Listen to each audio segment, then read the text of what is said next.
Monsanto wants all the seeds. At least they did up until 2018. What does that mean for Black Americans when it comes to what kind of food we're eating and what we're being exposed to at the dinner table? I'm Rosemarie Havsom. I'm back again to let you know that you can take full control of your life by what you choose to put at the end of your fork. So let's get into it. This is one of the most hated companies in the world. Monsanto is a giant agrochemical company that has had some serious controversies in its history. It was once a manufacturer of Agent Orange, a chemical weapon implemented in the Vietnam War, and they have also released consumer products like Roundup that were known to cause cancer and posed other serious health risks. On top of all that, they allegedly used predatory tactics with their GMO seeds, so if one of their patented crops blew into a neighboring farmer's land, they would sue the small farmer. Unfortunately, choosing what you put at the end of your fork is not as simple as it once was. We have a problem with genetically modified food versus organic food. Now, what do we mean by that? What we mean is that genetically modified food has always been about being for the greater good, to preserve the efficacy of the nutrient value of our foods by producing hardy produce that is herbicide resistant, disease resistant, and will still have a full harvest. The problem with that is that we don't always look at how it affects the human being who's at the end of the food chain eating it. Monsanto, a company called Monsanto, it was produced by a chemist who wanted a way to ensure that his children would not be affected by poison ivy. So he developed, by experimenting with a number of different enzyme combinations, to see what would kill the poison ivy but not touch anything else. So out of his experiments, he came upon the perfect herbicide. At the end of World War II, at the end of the 1940s, herbicides were used greatly by regular folk. So it was used on their gardens, and that is why we have the most pristine green grass lawns across the United States, because of the work that was done on pesticides. Monsanto is evil. They control the food chain in America by genetically modifying seeds and control over 23% of global seed supply. The evil corporation's decades-long past of toxic contamination is as frightening as its tactics with ruthless legal battles against small farmers. Monsanto's genetically modified seeds and crops have harmed public and environmental health, while also destroying traditional farming communities around the world. Its seeds have been linked to cancer and birth defects and many more. The product that was produced with these pesticides was called Roundup. Monsanto was the owner, and they realized that money was in pesticide use. Now, let's roll it back to the 1950s during the Vietnam War.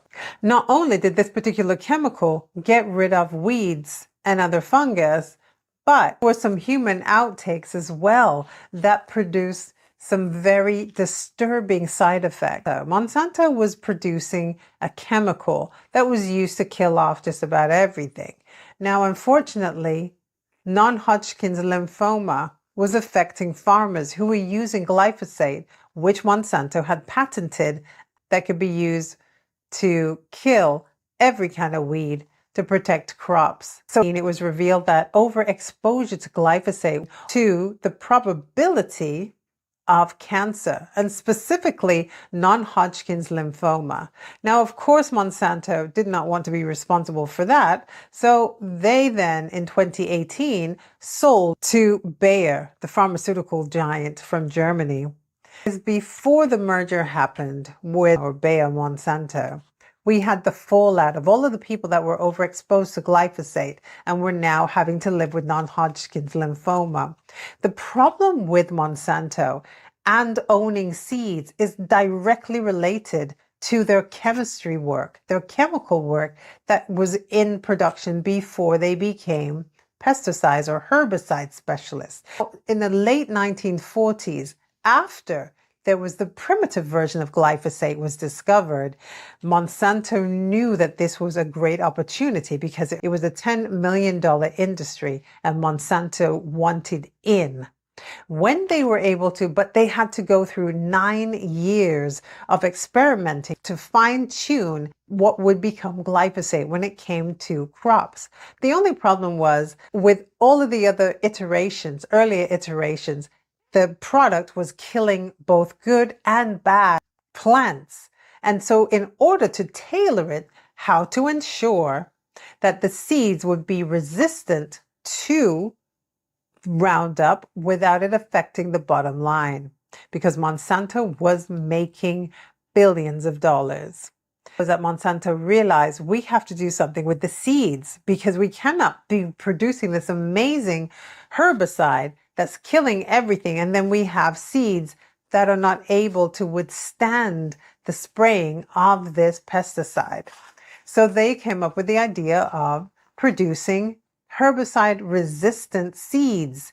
Now, think about it. This was so clever in its diabolical evilness. You produce a herbicide-resistant seed, you spray everything with glyphosate, and you'll get a crop.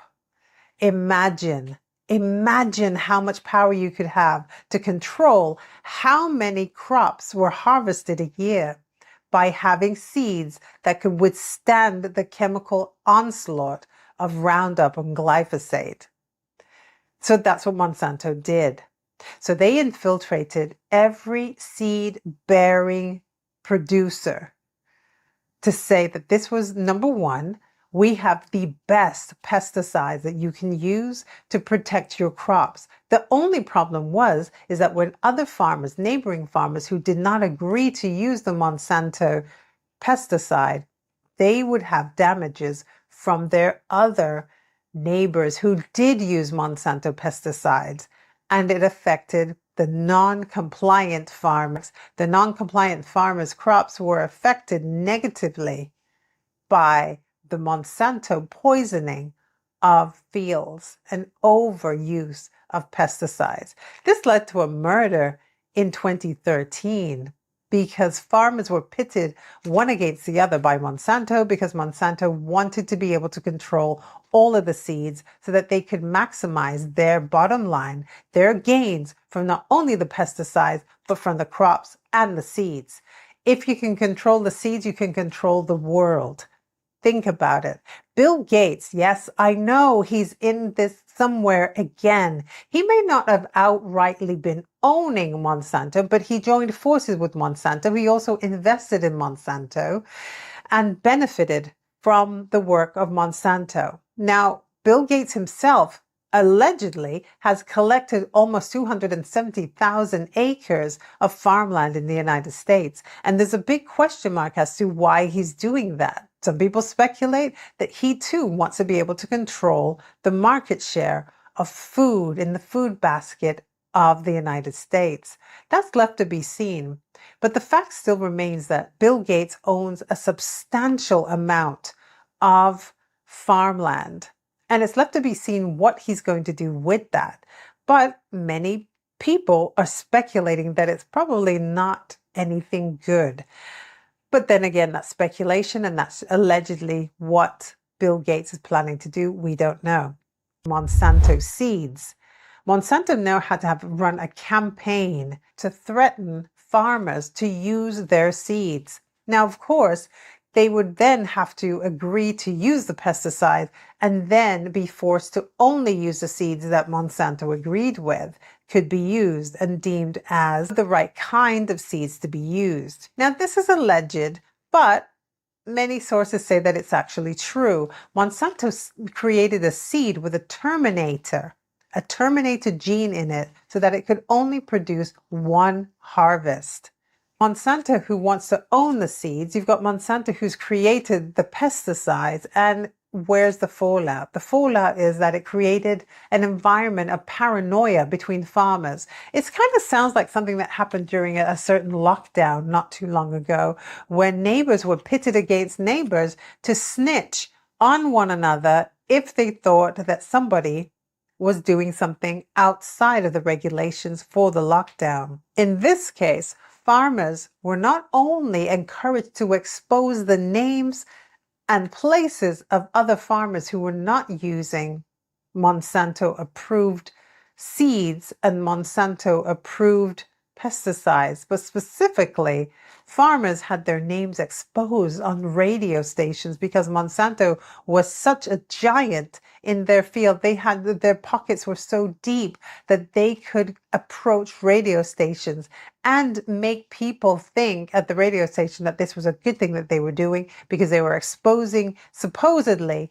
people, farmers, who were cheating the system by trying to reuse seeds instead of agreeing to the Monsanto contract that stated explicitly that they would be under threat of law if they were to try to reuse seeds. So this is the environment that we had right up into the mid 2010s. By then, after the murders of this particular farmer by the name of Mike Wallace, who got into a dispute with his neighboring farmer over glyphosate being sprayed accidentally onto his farm and hurting his farm and his bottom line with the amount of $100,000, it led to getting Michael Wallace killed. True, in 2013. This then started to expose what Monsanto was doing because Monsanto was able to use corrupt Environmental Protection Agency, EPA, agents were then bought by Monsanto to agree with Monsanto's doctored reports and research stating that glyphosate was safe when it indeed was not. It's a real cloak and dagger suspense when you look at the damages that Monsanto has caused, but has gotten away with it because there's no proof that people who developed non-Hodgkin's lymphoma due to overexposure of glyphosate were directly related to Monsanto and the Monsanto ownership of these pesticides. Before Monsanto could be held accountable for the damages that were put on people, they sold the company to Bayer. So it became Bayer's problem. So in 2018, Bayer, Monsanto, had to bear the brunt of all of the lawsuits that were coming in. But Monsanto by this time could just say, hey, we sold, so it's not our problem anymore.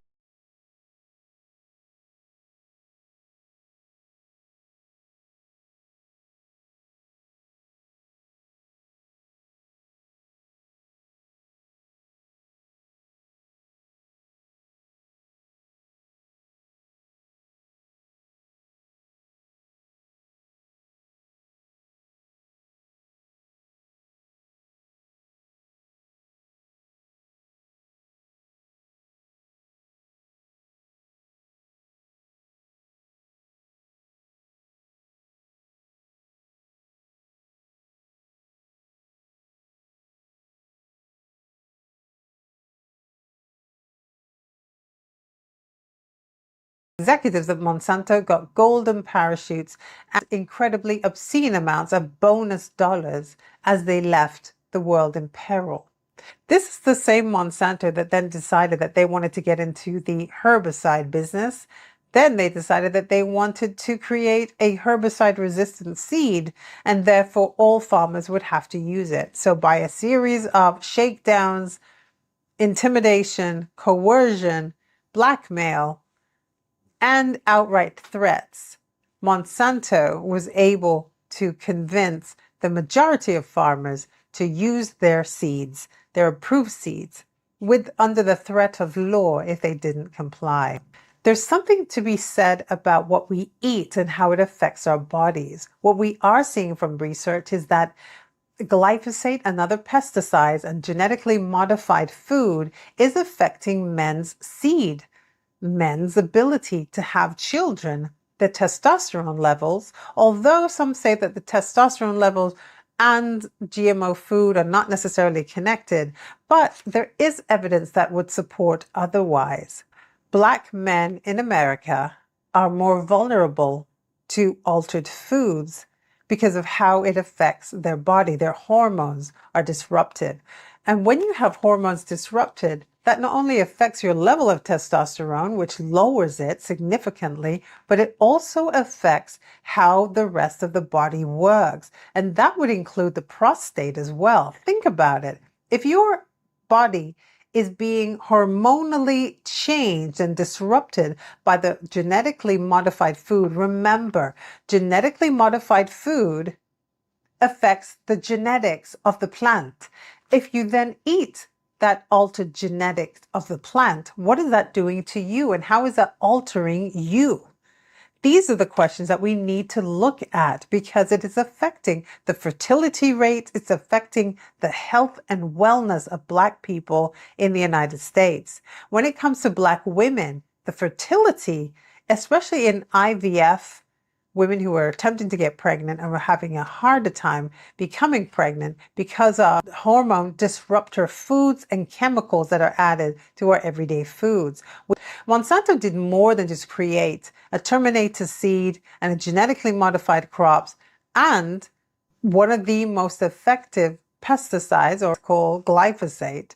They've created these problems, which have in turn created issues in the health and wellness of Black people, who are the most vulnerable to environmental changes. And unfortunately, when your pockets are that deep, there's very little to answer to. There are certain things that you can do to safeguard your health and your wellness because the gut and the gut microbiome is so important to your overall health. It affects not only your physical health, but it affects your mental health, your spiritual health.